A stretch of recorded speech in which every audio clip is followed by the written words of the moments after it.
Hi, welcome to our guest lecture today. Our guest is Edelman.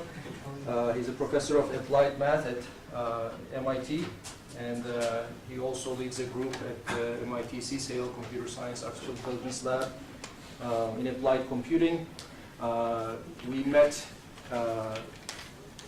last year because of Julia, which is a programming language that he co-developed with his team, and I fell in love with Julia about 3 years ago. It basically, reinvigorated the fun of programming for me, and I started developing some machine learning packages using it. And Alan kindly invited me to MIT last summer to work together on building educational and application materials for machine learning. And he kindly accepted my invitation to be here with you today. And thank you very much. Yeah, no, it's a great pleasure, Professor Uret, for inviting me to come here. I really am literally passing through Istanbul today. I wasn't planning on coming to the university. This was going to be my big day to see Hagia Sophia and the Blue Mosque, which I actually managed to see this morning, so I'm good. I've done what I have to do in Istanbul. Blue Mosque, Hagia Sophia, Professor Uret's class, the big three on the long pile list, you see. So I'm on my way to Bangladesh and all places. I've never been there before, but I'm looking forward to the chance of sharing with you some of my enthusiasm with Julia. But I gather I don't need to. You're already Julia enthusiasts, I suppose. Maybe the big thing is we have to get you the stickers on your telephones if you don't have them yet. Wow. Maybe that's what we need to do. So I think I'm just going to go through some fun notebooks. I have these slides, but many of them you may have either seen or they're not so interesting. Some of them are actually Professor Uret's that I've stolen. You've probably seen the speed story. I'm going to take you through a little bit of speed. This is if you go to the julialang.org webpage, you see a picture like this. These are speeds of various languages on various benchmarks relative to C. 10 to the 0 or 1 is the same speed as C. Could be faster than C. It's along a log scale, or could be slower than C. How's my English? Can you understand? It's okay, no problem? You guys do English all the time, right? So no big deal? Okay, great. So these are times relative. So this is the slide that I tell people to show your boss if you're trying to convince them. See, the real truth is Julia's fun, but you don't tell that to your boss or your manager, right? But this is what you show your boss, your supervisor, your manager to let you continue to have fun using Julia. Okay. Let's see what other slides. I bet would they have seen? I've stolen this from Professor Uret. Have you shown these? no, No? I haven't actually. Oh, I see. So, well, they're your slides. And this one as well? All right, well, I'm going to come back and show some more of these things. But let me, I've got a bunch of these things. But what I really would like to do is let me just kind of switch off of these slides and show you take you through some notebooks, which I think is even better. So here's a notebook called Julia's Fast. And if you haven't really played with Julia yet, or if you haven't even really done any benchmarking, any real benchmarking of computing, it might seem a little bit kind of abstract exactly what it is you measure when you measure things or what you might see. So let me kind of take you through some measurements in Julia. And in this notebook, what we're going to do is we're going to measure something very simple. We're just going to measure good old, here, let me just let me clear my cells here and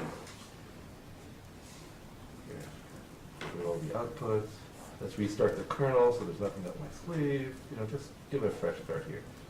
Okay, and I don't know why I have these things, but okay. So all I'm going to benchmark is a simple summation of a vector, right? I've got a vector A. In a minute you'll see A will be random 10 to the 7th, which is a vector of size 10 million of random numbers between 0 and 1 uniformly. And all we're just going to do is add up the numbers, nothing complicated. I used to do these benchmarks that were, some fancy scientific calculation or whatever. There's always too much going on. If you just add up 10 million numbers, it feels straightforward. So I'm going to add up 10 million random numbers, and we're going to time them with a bunch of different languages. We'll learn a lot by doing just that. Okay, so here, let me grab 10 million random numbers. There they all are. Here's the dot, dot, dot. Here's the last few. Okay, and if I sum, maybe you saw that, I hope, no. I like to ask, but I think I let it slip. If I sum 10 million random numbers between 0 and 1 uniformly, what should I get about? 5 million, right? Okay, so let's just see if that happens. So here we go, sum of A. Every time I do it, it's a new experience. Okay, yeah. So 5 million, in fact, I like to remember what I get each time. So this is 5 million, blah, blah, 782. I'm just going to remember the 782. Right, 5,782. Okay? So that's the exact sum. Okay? And what I'm going to do is I'm going to use Julia's benchmarking tools package, which I haven't recompiled lately, so let's recompile that.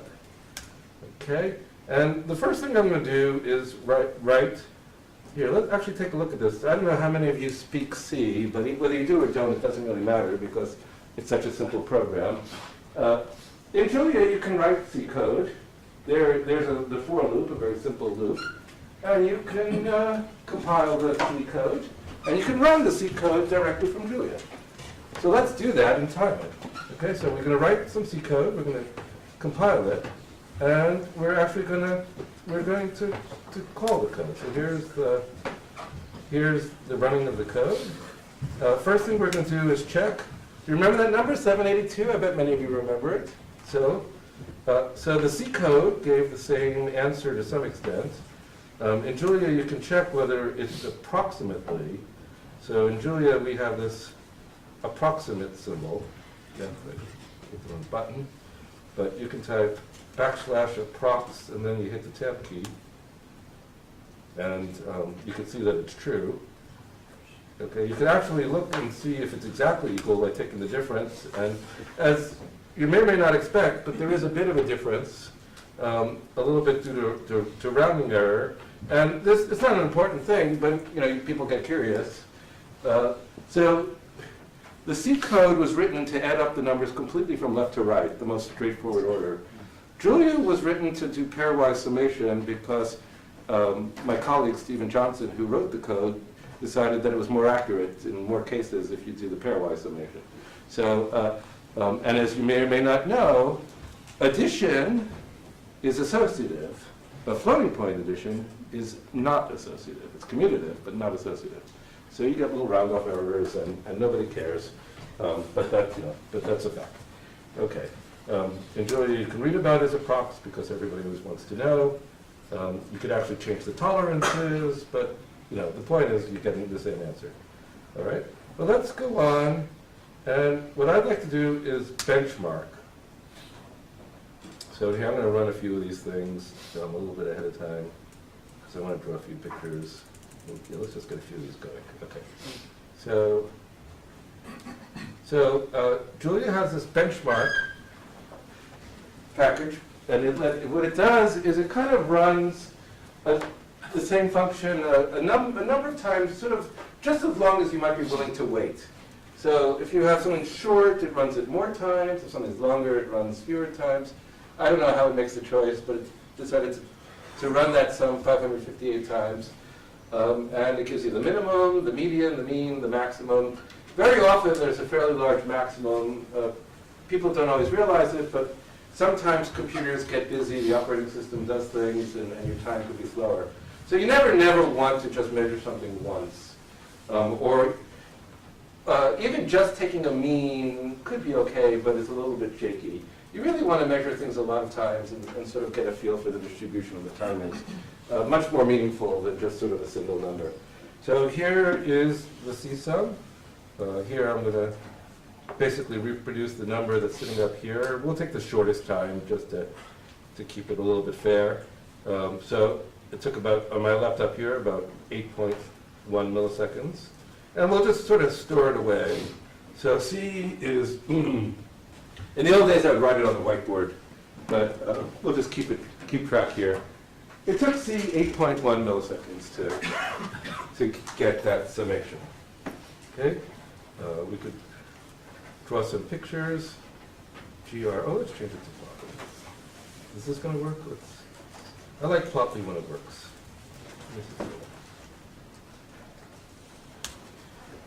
So I actually like histogramming times to really get a feel for the timing. And so here, let's kind of let it look smaller. I mean, just to show you that when you time things, timing is far from an exact science when you benchmark. You can see a sort of a whole range of times.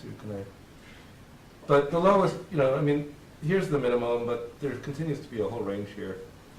So, that's just the nature of the universe. Timing is very inexact, even on a single laptop. All right, but the main thing for you to understand right now is many people think of C as maybe the speed of light. I mean, a physicist would laugh now, but even that is sort of a messy story. But right now, we could think that 8 milliseconds is kind of a benchmark to go by. All right. So let's add another data point. Let's go now to Python.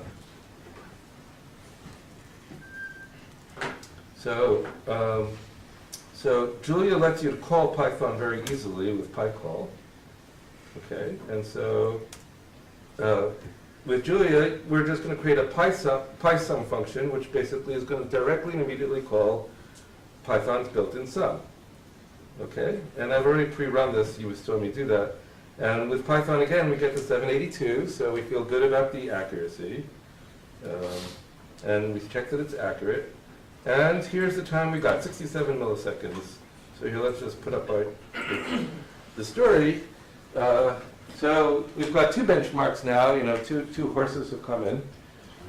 8 milliseconds for the C code, 67 milliseconds for the Python code.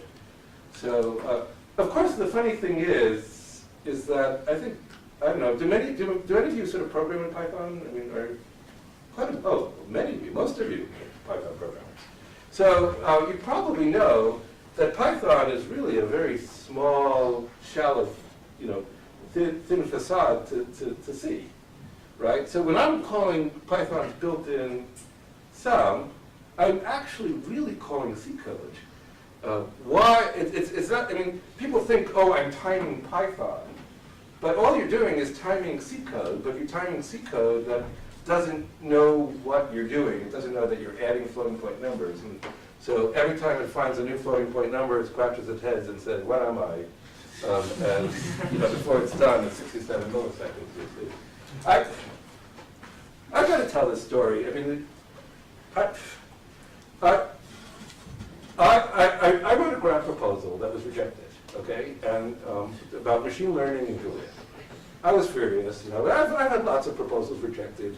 Usually these rejections are for stupid reasons, but this one was really bizarre. Okay, this happened this week. I just got to tell this story. Of course I was talking about using Julia, and people came back and said, well, I understand why you'd be interested in machine learning in Julia, but really, TensorFlow and PyTorch are the popular languages because they are all in Python.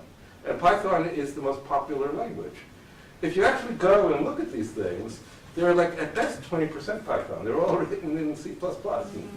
And so the very reason for rejection made no sense whatsoever. So my point here being that Python is really just a facade. It's just a front. It's not, it's not the language of building anything, right? It may be the language people are calling things from, but it is certainly not the language where people are building anything. So anyway, that's my story. All right, let's go get some more data points. All right, so Python users will always say, well, all right, but we've always got NumPy, and NumPy is actually pretty good. So but it works when it works. So here, oh, I've already done the running for this one as well. So I don't know, how far did I go? So,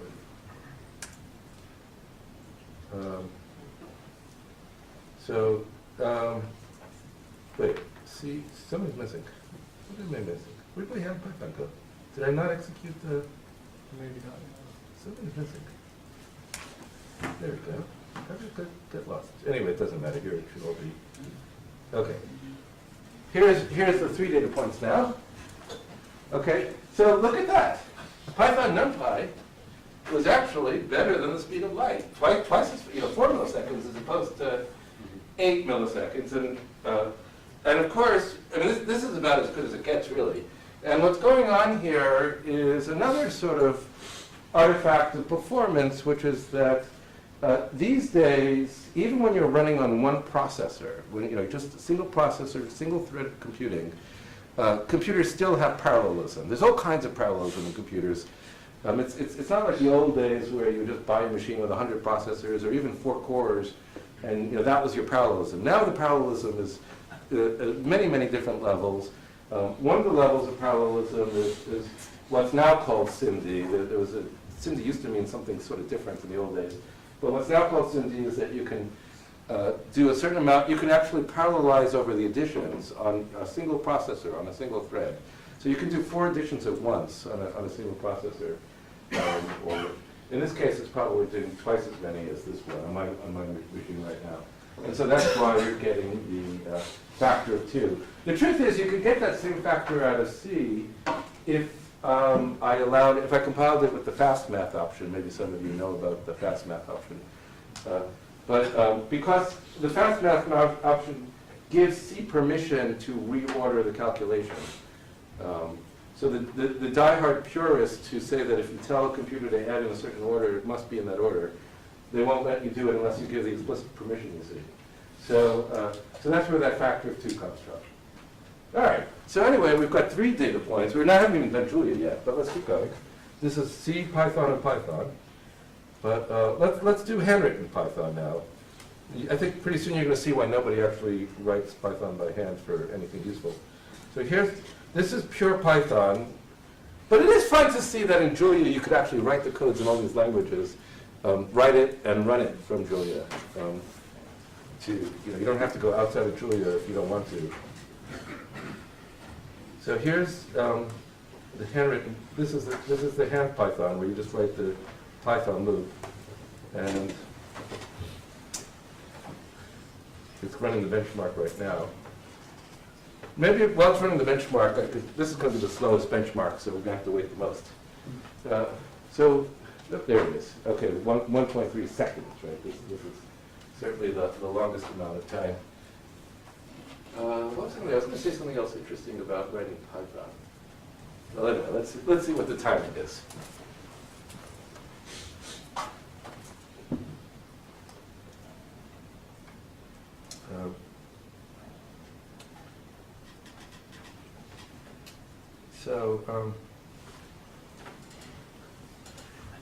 I just want to get the list for a minute.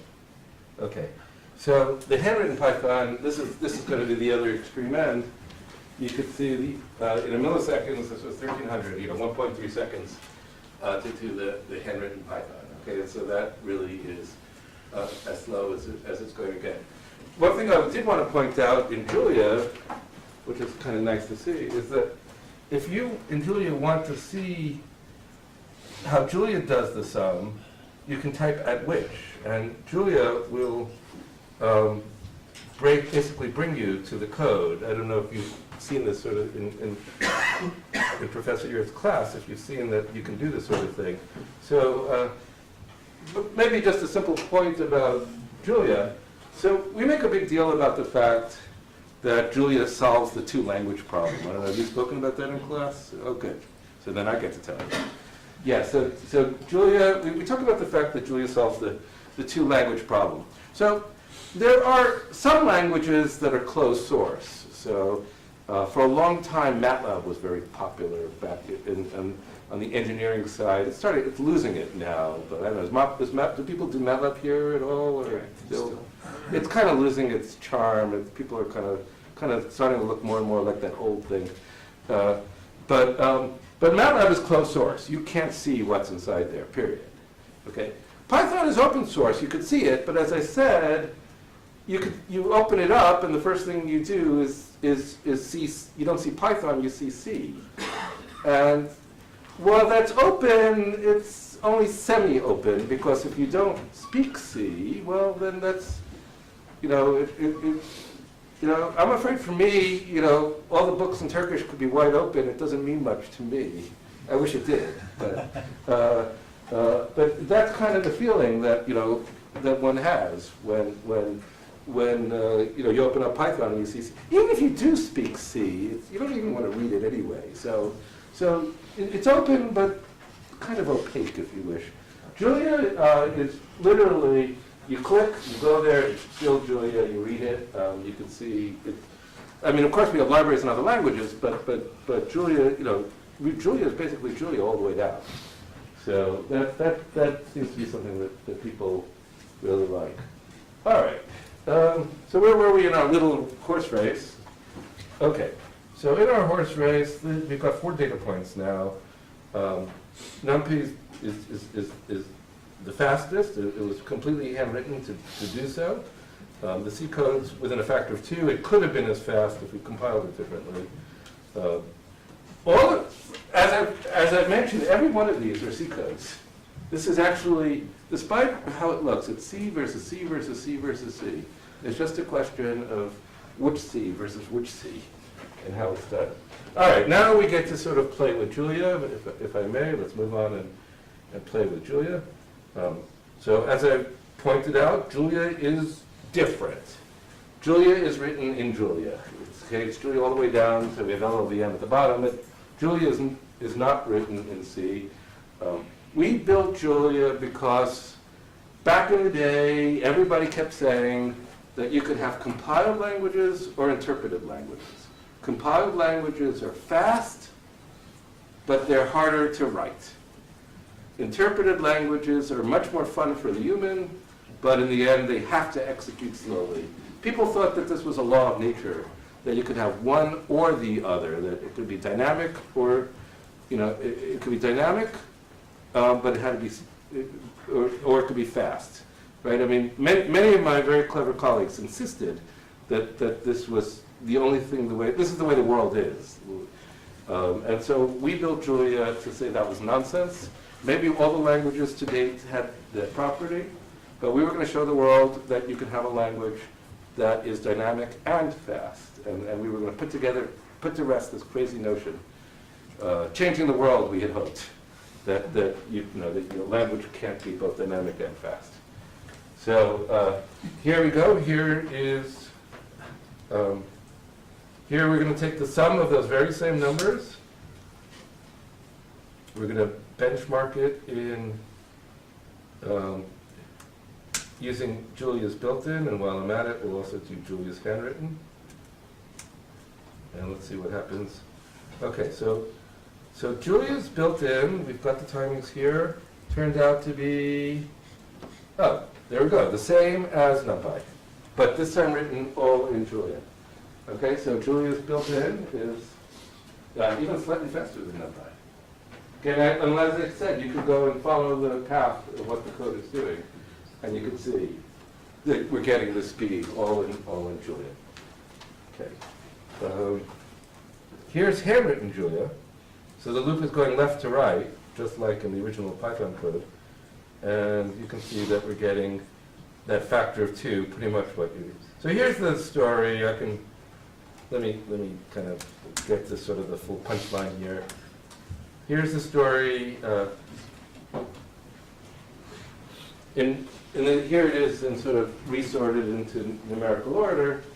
And you can see that basically Julia, for this very simple problem, Julia is getting as fast as anybody, and there is not a single bit of C code anywhere in the story. Okay, so that's that Julia is fast, if you haven't seen this before. So a lot of what we're doing with Julia is we're also trying to show that Julia can work on distributed parallel computers. There's a big project with Julia working directly on GPUs these days. Basically, we're trying to get rid of the entire concept that you have to learn special kinds of programming for new kinds of hardware. We don't want people to have to learn CUDA. We don't want people to have to learn MPI for parallel distributed. We think that these skills are crazy, and what we should do is put the smarts into a computer language. So that's the other kind of trouble I have sometimes with my colleagues, until I sit down and explain it to them, and then they go, oh yes, I get it now. People think that a computer language is like a little bit like a human language. It's just sort of an arbitrary way of specifying an algorithm, right? I mean, you know, with human language, we might all have a different word for a chair, but in the end, a chair is a chair, and we just use different sounds to name it. You know, maybe some languages are prettier, and some languages express things better, but in the end, human languages are all very similar. We use the word language. We use the word language for computer languages. But sometimes I wonder if even language, I don't know, I don't have a better word for it, but I don't think language is the right word. I tend to think of how we translate human expressed instructions to a computer as actually an algorithm of some kind, though I'm not sure algorithm is the right word either. Maybe you guys can think about what you would call it. We call it language, but I think it's somewhere between language and algorithm. And if you've got a good way of translating what you want the computer to do from the way you want to express it, you can do many, many great things. If not, it's harder one way or another. Okay, so you can think about whether we should call these things languages or not. Okay, so, good. All right, this is my Julia is Fast notebook. I'm going to switch to another notebook, but let me see if I've got any other more cool slides. Let me go back to my slides here for a minute, just like a commercial. Let's see what else we have. Okay, so now that you've seen Julia, here's my little slide I show people to kind of explain what I think of it. Sometimes people ask me, like, so what's the real difference between Julia on the one hand and sort of Python or R on the other hand? And I like to sort of bring up sort of the analogy of a telephone. Sometimes when I give a talk, I still have an old telephone. I didn't bring it around the world with me, but I have an old telephone, you know, the one that we call these things smartphones, but like kids these days don't know what a dumb phone looks like. So it's like a museum piece. My niece saw a telephone, an old dumb phone, and she saw it had a wire on it, and thought that was brilliant. So you don't have to lose the phone. I can find it now. So these old phones, when I was a kid, I used to take these phones apart. I thought it was so much fun. My parents didn't like it, but I thought it was fun to take phones apart. And you could see how the wires were directly connected to the network. You know, you could look inside, you could see what was going on. You could see how the 4x3 matrix, which we call the telephone pad, was directly connected to the sounds that it made. So in some sense, I think of R and Python as direct connects to C, in some cases to Fortran. Literally sort of this direct connect to, there's no smarts in between. It's just you type what you're going to type, and you call something that's written in this other language. With Julia, we made an effort. Here are some of the words we used. I'm not going to have time. I mean, if you want to, we could talk about some of these things. But these are the technologies that we put together. The analog of the interface is the same. I mean, it's still the. Here I can click on phone. How do I do that? Here, I can click on phone, and I can still get the same interface as we had in the old days. In fact, that's the whole point, to keep the interface very similar. So how you program from Julia, say, in these other languages, fairly similar, really. But what's going on under the hood is a whole other story. Okay, and so that's kind of the Julia message, if you will. Okay, now let's see what other slides here. I'm gonna. Maybe this is probably old now. How old is this stuff? I don't know. But anyway, here's some Julian numbers if you want to see. December 2017. December? Oh, that's not so old. Is that what it is? Oh, I must have used this not so long ago. What are we now? Just February 2018? Yeah, oh, that's good. Okay, as of January 2017. Okay, so here are some numbers in case you want to know, and some of the growth rates. Julia is continuing to grow. Here are some of the hot spots. A lot of development of Julia is happening in southern India, and of course in the east coast of the United States and on the west coast. What's going on here in Turkey? It looks like there's, it's not as, I think I see a really dark spot that's something right in this classroom.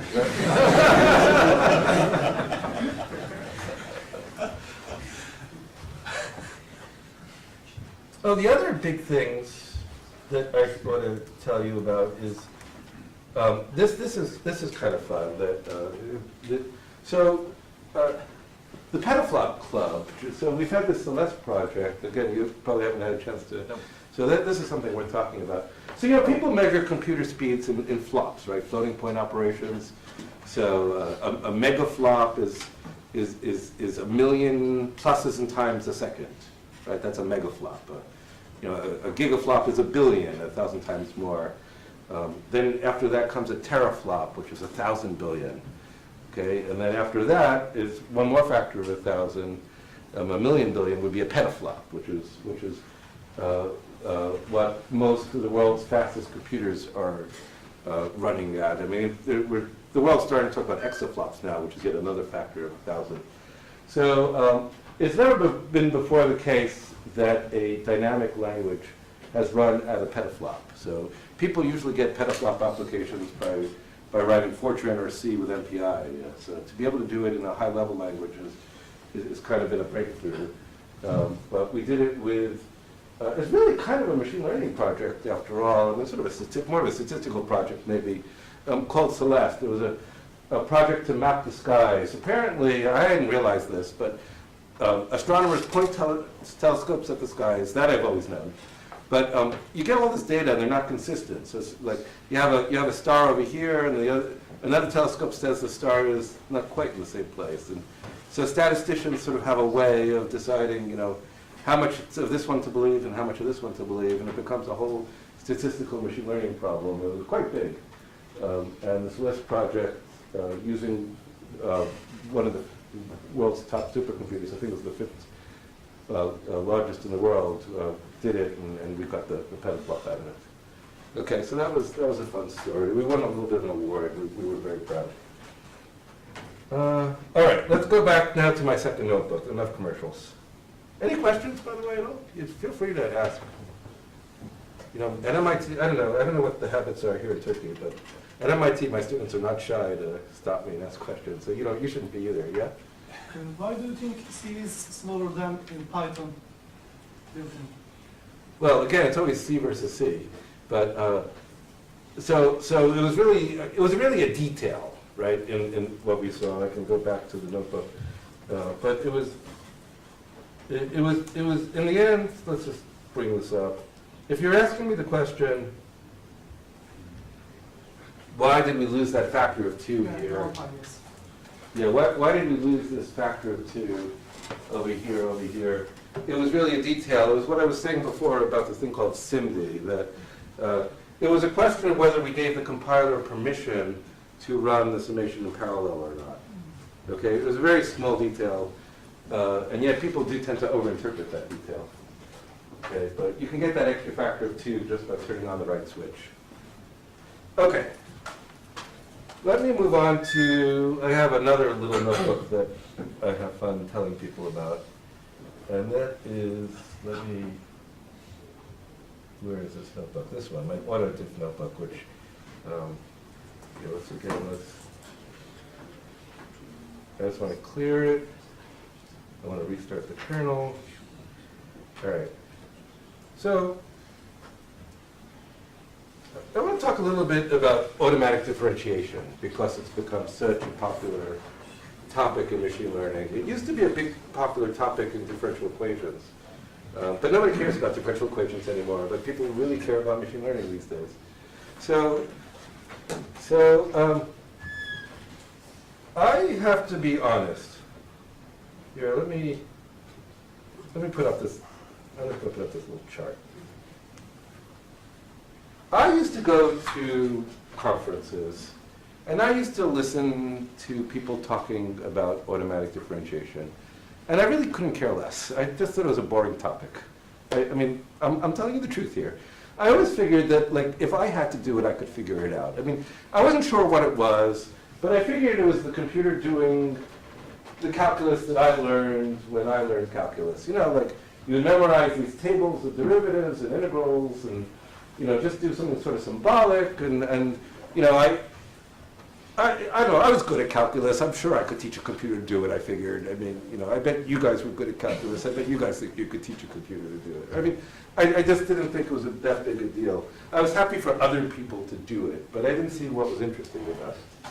So, and I also must have somewhere in the back of my head said that maybe I was wrong. Maybe it's not the symbolic stuff. Maybe they're just doing finite differences, which is even easier, you know, so that if it's not the symbolic calculus, then it's the numerical calculus, right? Where you know, when you want to take a derivative, you take f of x plus h minus f of x, and then you divide by h. And you know, most of the numerical analysis in the old days was to figure out, you know, how to pick h, right? If h is too big, you get into an approximation error. If h is too little, you get into a rounding error. The truth is, numerical analysis was invented to figure out the right age, and even at the end of a whole semester, you still don't know what's the right age, right? So I figured it was one or the other of those two things. And actually, I was wrong. It turned out that, and I didn't realize this until about a year ago, that automatic differentiation was more interesting than I gave it credit for. I'll tell you how I found out, and then I'm going to simplify it for this notebook. I found out because I wanted to, I like linear algebra a lot. I'm going to be honest, I love linear algebra. And my favorite linear algebra decomposition is the SVD. I don't know, do people do the SVD? Is this an SVD happy place? Okay. So I like the SVD. So I wanted to take derivatives of the SVD. And I did it with Julia, and it just worked, and I was kind of happy because it just worked. But I was talking to people doing automatic differentiation in a language called STAN, which is a statistical language. And they do all this automatic differentiation. So I just thought I'd ask, you know, how do you do it in STAN? And I called some friends of mine who use STAN. And I got an answer that surprised me. I didn't expect this. And this is where I learned something. They told me, oh yes, we could teach STAN to do that. And I didn't understand. What do you mean we can teach STAN? It doesn't just do it? Like, and Julia just did it. And no, it won't do it. But, you know, we'll do it for you because, you know, we like you. We'll make it do it sooner. Right? It's like, I didn't understand. And that was a very insightful thing for me. So let me go ahead and show you automatic differentiation, what I learned from that conversation. I'm going to take a very simple example. I'm going to take the Babylonian square root. Okay, so the Babylonian square root is a very simple algorithm. Maybe you've seen it before, or if not, here it is. It's you want to take the square root of x. So you start with a guess, t.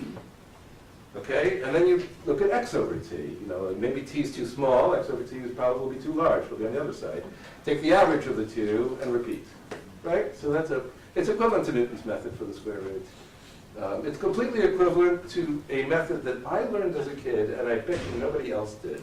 But in my school, they actually taught me to compute square root with pencil and paper. Did anyone ever else learn to do that? I remember them calling it the eyeglass method. Did you learn how to do square roots? No, it was before my time. Yeah. How's that possible? I don't know if I remember how to do it. But at one point I realized it was completely mechanical. It's kind of like long division, but anyway, it's all amounts to this, though you wouldn't know it at first. But the algorithm, like I said, is very simple. You guess t, you compute x over t, take the average.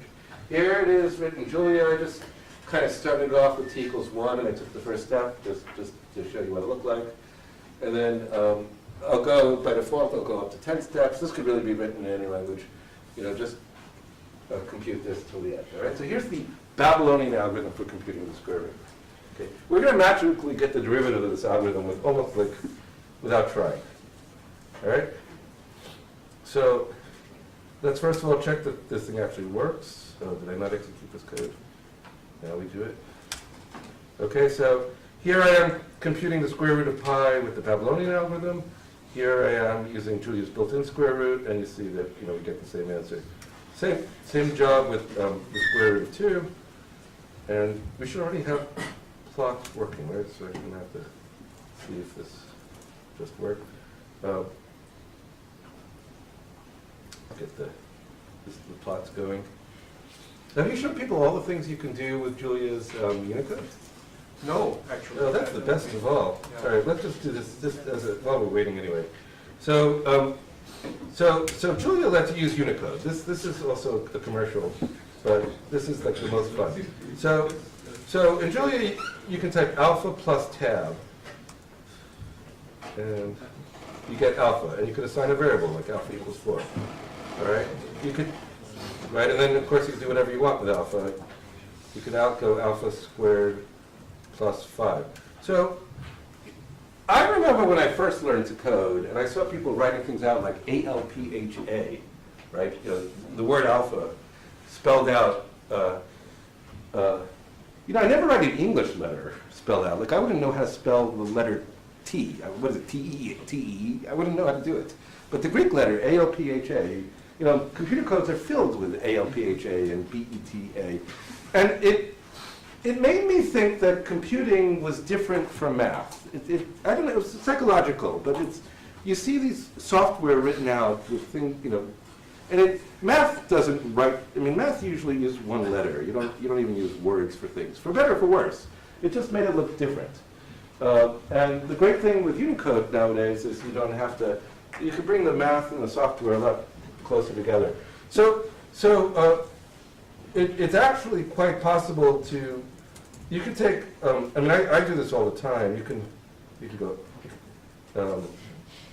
you can take this sort of thing, and you can copy and paste this, and anywhere else.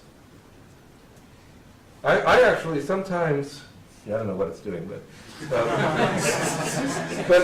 something that I do all the time is if I need to send an equation by Gmail, what I often do is I open up Julia, do this, copy and paste it into my email, and that's my best, formula formatter that I can find. But it's not only like math symbols or Greek letters. You can do things like, hearts, 5, oh, forget that. Right? Or everybody's favorite, and I'm just going to do it, is the smiley cat. I'm just going to do it. So people love the smiley cat. Oops, smiley cat, come on. Okay, so. Right, so there it is. Okay. Back to our main story. So, remember the main story? Square root. So here are the iterations of that algorithm, the one where we take t and x over t, take the average, and repeat it. You can repeat it once, twice, 3, 4, 5 times, and you can see the convergence. Okay, and so just to show you that it's working. Right, so here's a plot of a few iterations, and I just sort of love to do this kind of stuff, but you can even turn this off and you can blow it up. But anyway, you can see that it's working. All right, so now what I want to do is I'm going to put in 8 lines of Julia. And in these 8 lines of Julia, I am actually never going to teach I'm actually never really telling the computer what the derivative of square root is. You'll see there's 8 lines of Julia that's doing some calculus-like stuff or some software stuff. But I'm actually never doing I'm actually never talking about the derivative. So these 8 lines of code, in the first 3 lines of code, I'm just creating a pair of floats, right? So 3 of the 8 lines are here, the last 5 are down here. In these 3 lines, all I'm going to do is create a pair of floats, okay? In fact, my intent is that this pair will have a function value and a function derivative. Okay, so I just need a pair, I just need a place to store 2 numbers. All right, I'm just going to call it a D. But it's nothing other than a tuple which has a float and a float. Okay, so there's my, okay, and in the next 5 lines here,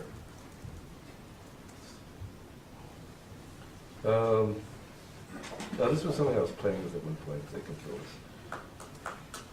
In the next 5 lines here, what am I doing? Well, in the next 5 lines, what I'm going to do is I'm basically telling the system that I'm going to overload plus and divide and convert and stuff. For a plus of a pair of numbers, it's just going to be the plus of the floats and the plus of the function and the derivative. And then for divide, I'm going to divide the function values. And you might recognize this as just the old-fashioned quotient rule from calculus. And so, the quotient rule from calculus is right up there. In my head, there's a jingle that I learned when I took calculus. It was denominator times the derivative of the numerator. Maybe you learned, I don't know, maybe you learned it another way, but denominator times the derivative of the numerator times the denominator of the denominator squared. That's what's written right here.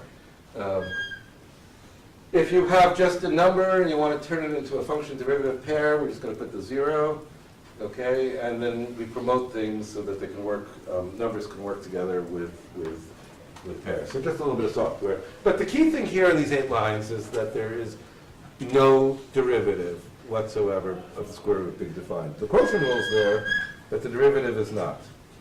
Okay? And,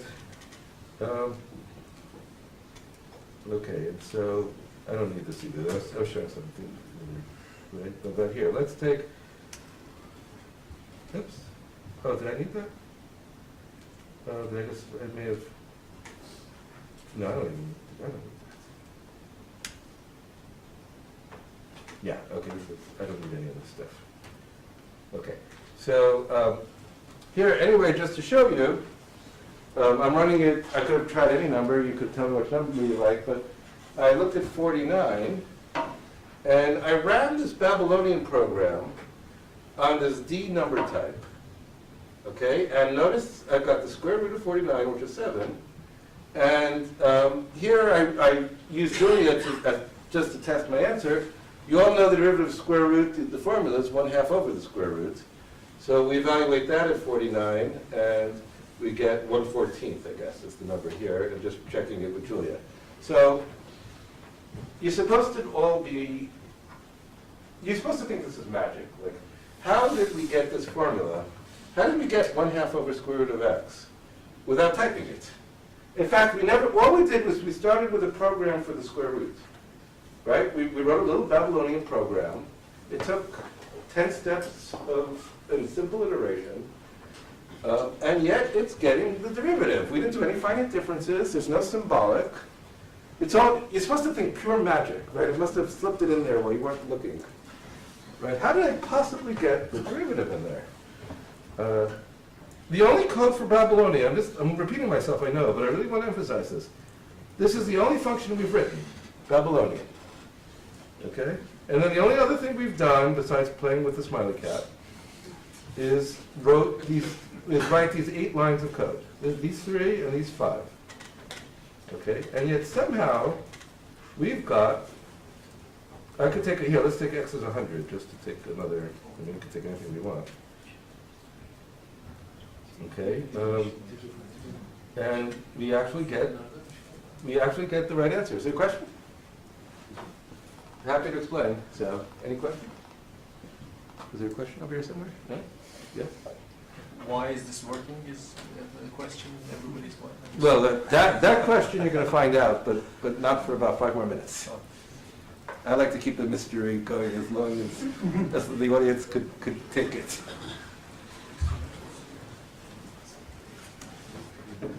So let's go a little further. First of all, here I'm plotting the derivative, and here let's kill the first. Here, you can see the convert. I just like to watch it converting towards the derivative. You can see the digits going. So this just shows it working on a whole range from 0 to 40 or 50 or something. Okay, so before I explain it, let me actually show you the assembly code. So I don't know why I retyped it. There's nothing new here. But in Julia, you actually get to see assembly by just typing @code_native is the macro. That's the word we use. So this is running the square root 2 and the derivative of square root 2, because I'm calling it with that d type. And I'm showing the assembler. And some people say that the fact that we actually reveal this, nobody reads assembler. Did anyone here read assembler? Sometimes one in every bunch. A little bit. A few people, actually, more than one in this bunch. Somebody once said to me that the fact that you let us see the assembler for your code probably indicates that you guys must be crazy for speed. Because that only people interested in watching code go fast would look at assembler. Whether you look at assembler or not, if assembly code is short, so here's this is it. It's probably pretty tight. It means it's probably going to run very fast. And so you see that, so you can see that this derivative is indeed, I just want to make the point that whatever Julia is doing, it's translating it down to assembly in a very tight manner. And that's part of, people want to ask me, why is Julia fast? It's not one of those easy questions. But one thing that I can say is that if you can get tight assembly, then that's a clue. It would be practically impossible to do the same thing with Python. Okay. I have not yet shown you why I was able to compute the derivative yet. Okay, and I'm still going to keep you in suspense just a little bit longer. But what I'm going to do is run this symbolically. I'm going to use the Python symbolic package, SymPy, and show you that this is mathematically equivalent to what's being calculated. So it's not what's being calculated, but it's mathematically equivalent to what's being calculated. So the iterates of the Babylonian algorithm, the first step was linear. Then there's this complicated ratio, and then it just gets messier and messier. And here are the derivatives, and they just get messier and messier. So one way or another, Julia is calculating these formulas, but it's not doing this sort of symbolic. Obviously, if you're using a symbolic package, the whole problem with symbolic computing is that expressions grow very quickly. They use a lot of memory. The very constants up front get to be ridiculous. This is not really the best kind of computing in most cases. But nonetheless, whatever it is Julia's calculating, Julia's calculating exactly these expressions, except for round-off error, right? So, what I mean by that is, for the function, these are the very iterates that the Babylonian algorithm is calculating. This is converging to the square root, and the derivatives are actually calculating these iterates, which are converging to the derivative of the square root. Okay, and somehow or another, and you're probably kind of picking up on the clue, but I'll start to reveal it now, that Julia is using language to not symbolic computing, but actually using language to be able to translate the software you wrote into the derivative software that you need. Okay, this is why I'm saying that language is the wrong word. Maybe it's more of an algorithm than a language when we talk about how software works. So here, let's take a little bit more of a look, and it'll become... So, Edelman, any question? Yes, please. But, so this still cannot handle the trigonometric derivatives you gave in the initial example, right? From our high school experiences. No, not exactly. That's true. But it could in the following sense. It could, though. I'll tell you why. Because let me reveal what's happening, and then tell you. Well, why not? Let me throw this back at you. Why not? Why can't we handle sine of x? So currently, I only handle addition and multiplication in my function, right? So what? So I need a way to understand and convert that. So I need to be able to parse Write it. sine in terms of addition or multiplication. So how? Wait a But I minute. need to be able to parse it as well, right? Yes. So you see, here's the whole point. Everything is literally plus, minus, times, and divide. Everything. Imaginary numbers? Everything is plus, minus, times, and divide. Everything, including sine x, square root of x, everything. So if you can handle those, you can handle everything. You see, sign is not magic. I mean, handling, I can also handle all these in C, but as you are arguing, the easiness here is important. Well, how can I So, define? all right, I have a rule, which is I always like to ask questions and not save them for later, but I really should just save this one for later. But the truth of the matter is if you have everything expressed in one language like Julia, down to the lowest level, then you can handle the derivative directly with language. So, for example, if you're calling libraries written in another language, then you're out of luck. But if your sign function is written in Julia, then my technique will just work. Okay? Every the Julia-based library, it's been defined in terms If of everything, class yeah, if in Julia, I mean, I'm not actually sure what's happening in Julia, but if it were, then you could. So yeah, let's go back and let me explain why, and then I'll show you my point. And yeah, this is all very surprising, and it shows you what language can do for you. So, first of all, let me show you how the Babylonian algorithm is actually working in disguise. So, if I wanted the square root directly, and I wanted its derivative, one thing I could do, this is completely unnecessary, but to show you what I could do explicitly, is I could, at the same time as I calculate, on every even line here, you recognize the old Babylonian algorithm. On every odd line, I've actually taken the derivative with respect to x. Okay, so you see I start out with t is 1 plus x over 2, and then t prime, which is a perfectly good Julia variable, is a half. Okay, and then as I iterate the algorithm, you'll see that I also took the derivative of the expression right here, and I'm returning t prime. So if you think about what I've just done, is I've written by hand something, right? I've written by hand, kind of, going hand in hand with the derivative of the derivative algorithm that's going getting better one step at a time. I'm getting the derivative of I have an iteration for the derivative. Okay, and as long as the one converges, the other one's going to converge as well. Okay, and so I start out with a derivative, and at every step I have the derivative, so I must be computing numerically the very same thing that I was computing symbolically a second ago, but this time with numbers, right? And that must just work, right? And then you can see, I call this D-Babylonian, and then you can see I ran it on pi over here. And sure enough, this iteration, so I don't use a formula for the square root, I don't use a finite difference approximation for the square root, rather I do an exact derivative algorithm for the iteration that leads to a square root. So to get back to your point, if I had an exact algorithm written in terms of basic operations for times, so for example, I've never done this before, but I'm tempted to do this Taylor series in front of you, just to show you. I love to do live television. Half the time I regret it anyway, because I screw up. But let's do it. All right? We're going to do it because you asked. Okay? I'm going to go function, okay, function Istanbul sign with x. Okay? And we'll go,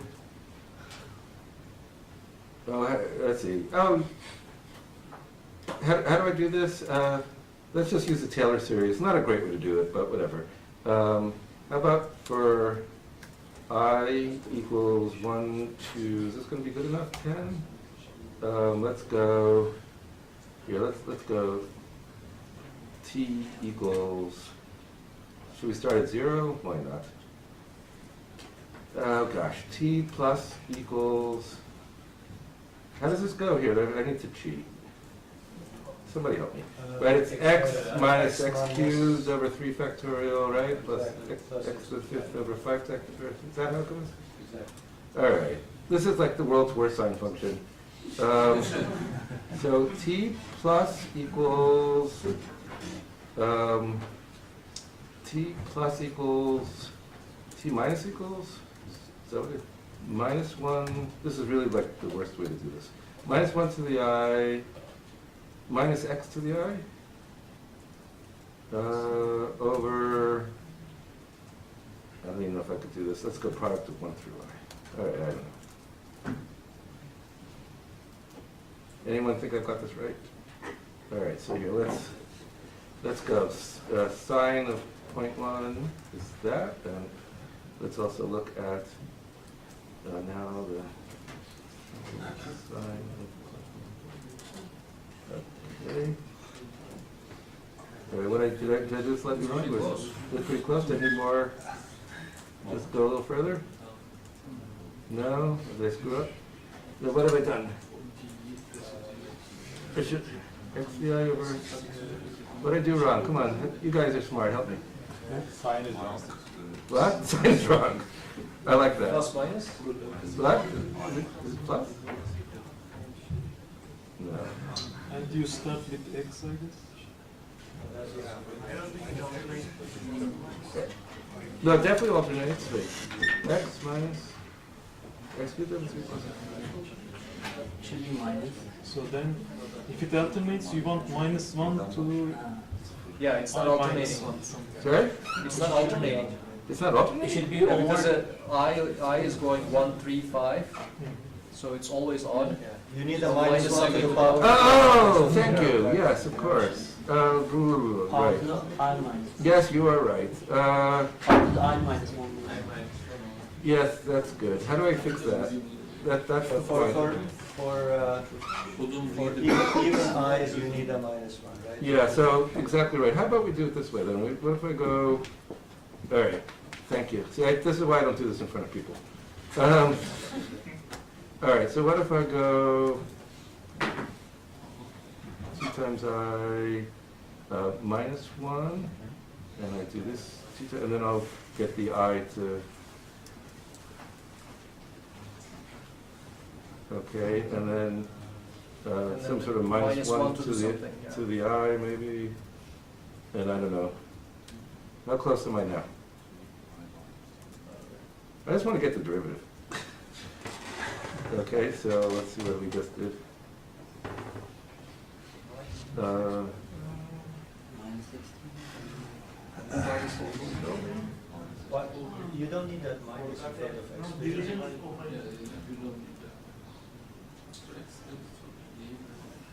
All right, I can't do this in front of people, I apologize. So what's this division? Wait, -1 to the I, wait, what's this division? Why is it? Minus x, right? I don't know Now you what. should be adding everything, no? That, if that's the only problem, I'm in good shape. Yeah, okay. That seems to be working. All right, let's see if we can get bigger. Yay, all right, we've got that, okay? All right, so now what do I have to do to, let's see. So what are we doing with x? Just taking power, oh, I don't know, let's just see what happens. Let's just go, I have no idea what's gonna happen. Let's just see. Let's see what it complains about.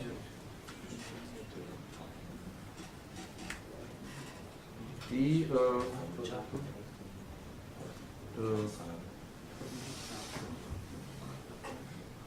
what's it complaining about? Integers. Oh, really?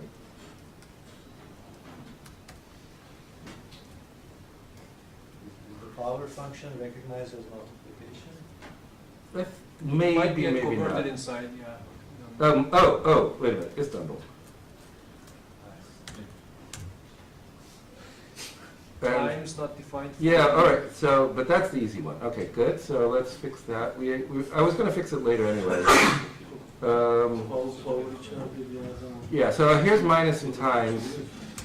I didn't do minus and times yet, because I didn't need them for Babylonian, but we can do that now. All right, and now wish me luck. If it doesn't work, I'll fix it later. But, here, let's wish me luck. And, okay, and let's look at cosine of 1. I should never do this in front of people. Ta-da! Oh, this is Okay, I've never done this example before. Okay, you said that it couldn't be done. And notice I never defined cosine anywhere, right? I mean, I made a lot of mistakes, but what I never did was type cosine, right? And there you have it. So the power of language. The power of language. Okay, so.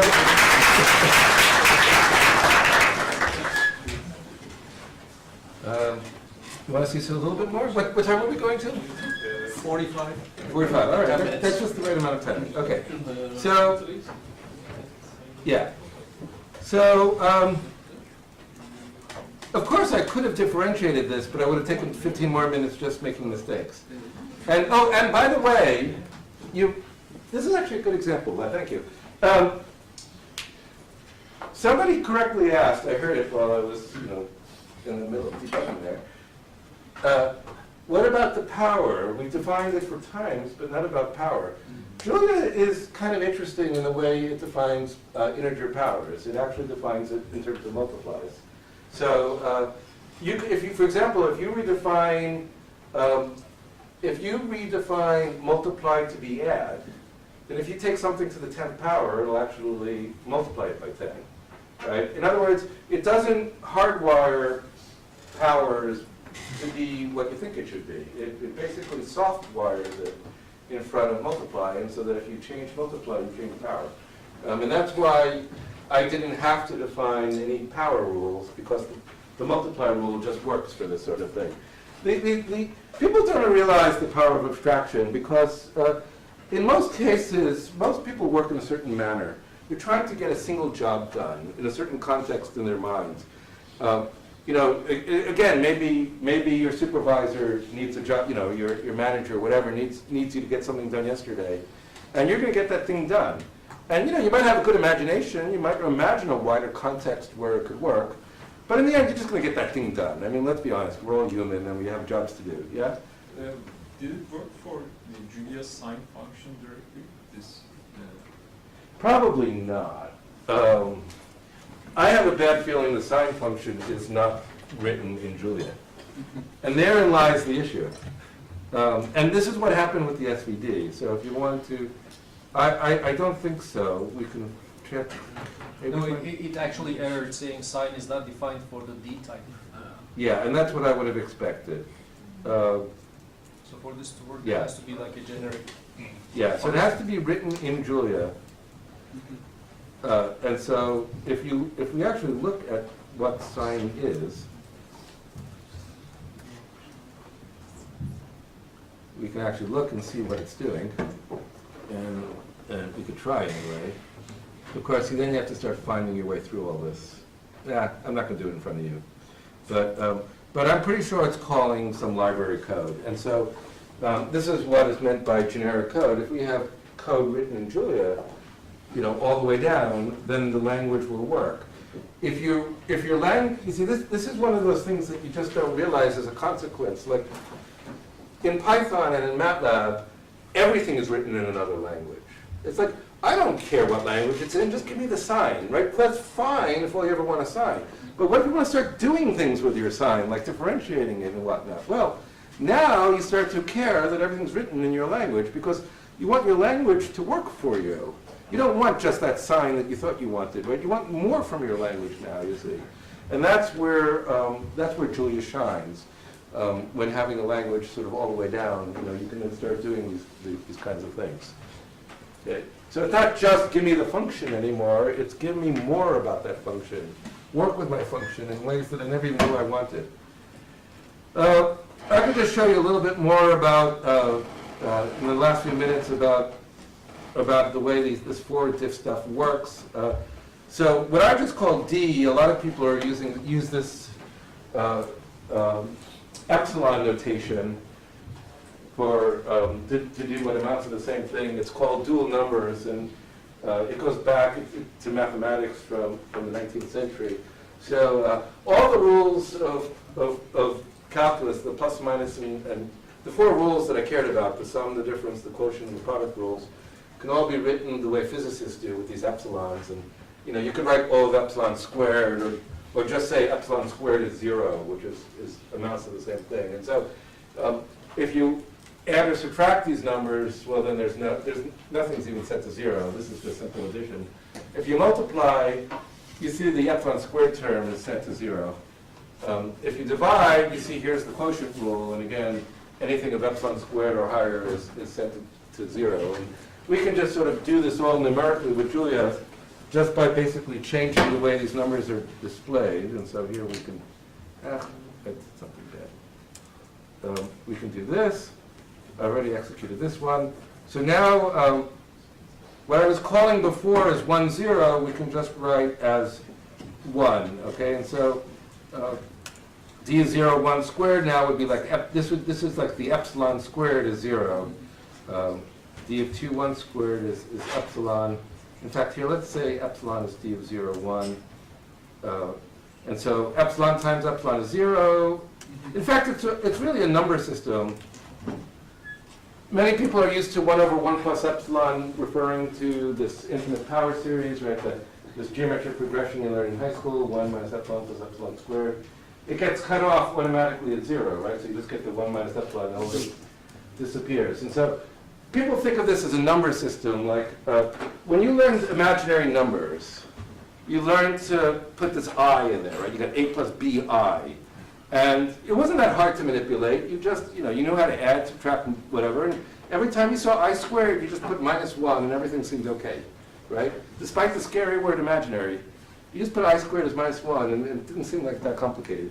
The same story is here. You put the epsilon squared to be 0, not -1, but 0. And everything just seems to work just fine. And so that's equivalent to what we're doing here.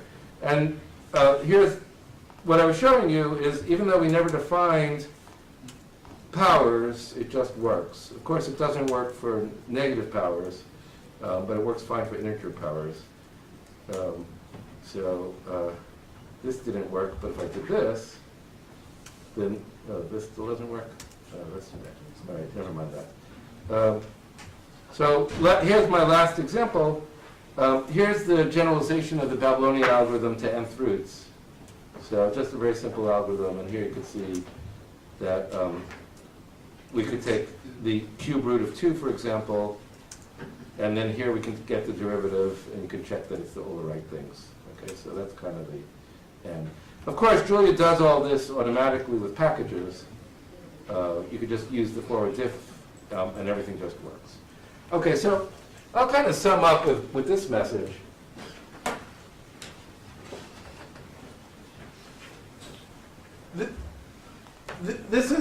I started the story by telling you that I asked my friends using Stan, what you have to teach it the SVD? I mean, the derivative, why won't it just work? And the answer was because the SVD was written in a different language. Julia has an SVD written in Julia. And so I was able to call that SVD with the forward diff package written by Jarrett Revels, who luckily sits near me.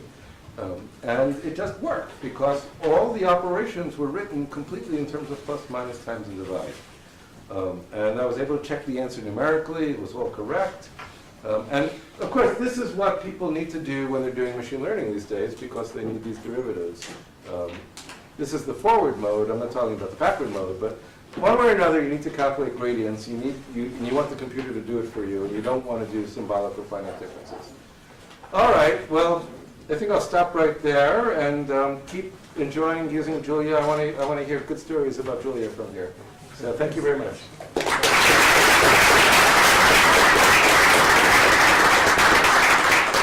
Is there a question over here? Yeah. I mean, it seems like an exciting topic, and maybe a lot of research effort has been done in this case. So, is there any other language that has explored not using intermediate languages language? People do everything in every language.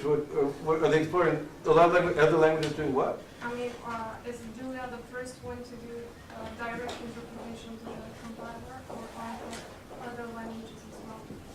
So I know what you mean by direct. Julia is a JITted language, a just-in-time compiled language. It is certainly not the first JITted language out there, but it is, we believe, the one that's been most developed for the kind of scientific and technical computing that has become important to engineers and scientists in now the machine learning world.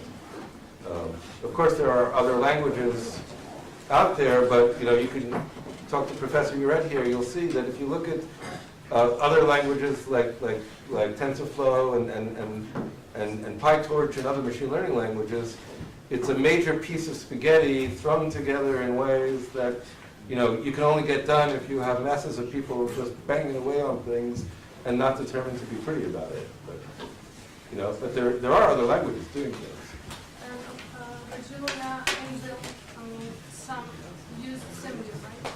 Uses what? Simbi. SIMD is just a piece, it's on the hardware. It's something you can tell the hardware to do. I mean, every language can do it. So it has that like one. The SIMD is a detail. I'm kind of only sorry I mentioned it, because that's just a small factor of two. The big factor with Julia is that it's not wasting its time trying to have the compiler figure out what kind of type the code is working with. That's the more bigger deal. Any other questions? Yeah? Is there any package like Simulink in Matplotlib designed for Julia? I don't think so. That is the MathWorks big jewel, isn't it? Yeah. It's not MATLAB itself, it's Symbolic. I don't know. We could look. I have a feeling the answer is mostly no. Even people have tried to get in on the Symbolic market, like Maple's been trying to make its thing out of it. It seems to have failed completely. Symbolic in Julia, I have a bad feeling that Symbolic alternative for Julia. I have a feeling the answer is Ready discussion. This is my first question. Yeah, it's like there's too much discussion and no good answer. I think the answer is probably not. There's some. What does it say? I didn't read it. Like a modern GUI. Oh, Chris. I'll tell you, Chris Rokakis. Chris is going to be at MIT also in September. Not in September. In January. January 2019. Chris. We don't need Simulate. We've got Chris Rokakis. If you want something, contact Chris. I'm telling you, it'll be better than Simulate. Yeah? When do you think version 1 will be released? Sorry? Version 1, when will it be released? Oh, people have been asking that for the last 3 years. The answer hasn't changed in 2 months.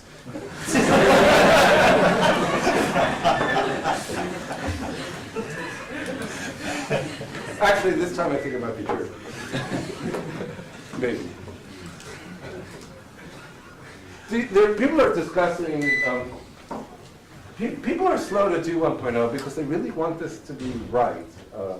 You know, the community understands that users are turned off if we don't release 1.0 because changes are happening. The good news is Julia is kind of converged now that with the current releases, it's going to be very incremental changes. In other words, you don't have to fear anymore that if you use the latest release, that 1.0 will be so changing anymore that you'll be sorry. That would have been true a year ago, but maybe not so much true anymore. But people are still trying to get it perfect. You know, the Julia community is really desperate to get that wonderful language to the world, and you know, and good for them, right? Good for us. Yeah. Is Julia going to be like a general purpose language or will it? Julia is a general purpose language, but we sell it as a scientific computing and technical language. But I mean, mathematics is a general purpose language. You got to tell the world that. You know, everything is math. I mean, we're starting to understand. People didn't know that 20 years ago, right? But in a world where information is king and Google is, we know that math is what drives the world, right? I mean, it is the universal language. It is general purpose. I don't know. That's my view. Yeah. Yes. I've been thinking of it, just like you did this differentiation, can you do integration in a similar fashion? Nobody wants to integrate. Everyone differentiates because they want the compute gradients. Can you do integration? I suppose probably. Nobody. Why doesn't anyone ever do integration? No, the Bayesians I think want that's integration. The Bayesians want it? Do they do it this way? I think they got. No one's ever asked. That's a good question. No one's asked that before. Yeah, I don't know. Probably somebody's done it. Yeah. Are there any companies using Julia in production? Oh yeah, Julia. So here's what we've learned. Because it's free and open source, you don't always know. You know, companies as a whole are private and and hush-hush and quiet, right? That's when they don't want the competition to know what they're doing. But when we visit companies, here's the interesting thing we find out. If we talk to the CTO, they don't have a clue. They've never heard of Julia. But you go and talk to the engineers at the grassroots, and there's a small and growing bunch of them who've been using Julia for a while, and they're getting their friends to use it, and it's happening at a lot of major companies. So we see it when we go on the inside. We also see advertisements now.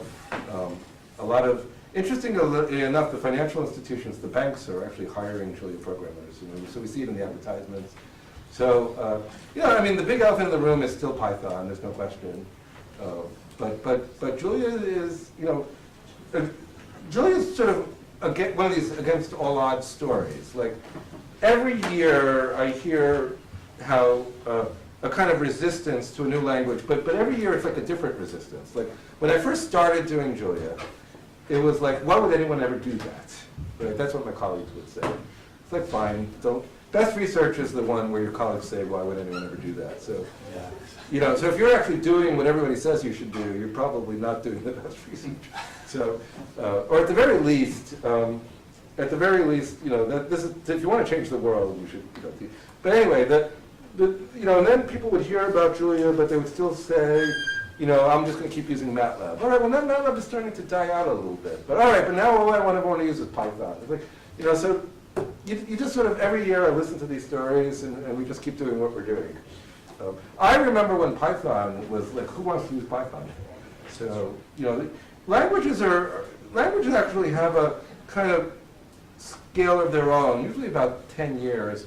Like people talk about geologic time, like, mountains don't move in human lifetimes, but, over millions of years, mountains move a lot, right? So, computer language popularity also, like, over the course of time of a graduate student, it looks like what language is popular doesn't move. But if you look at the course of 10 or 20 years, languages move a lot. But I guess in the machine learning world, as Professor Yeretta taught me, languages are coming and go by the minutes now, Yeah. so maybe that time is compressing. I don't know. Anyway. Okay, well, let's thank our speaker Thank you. again.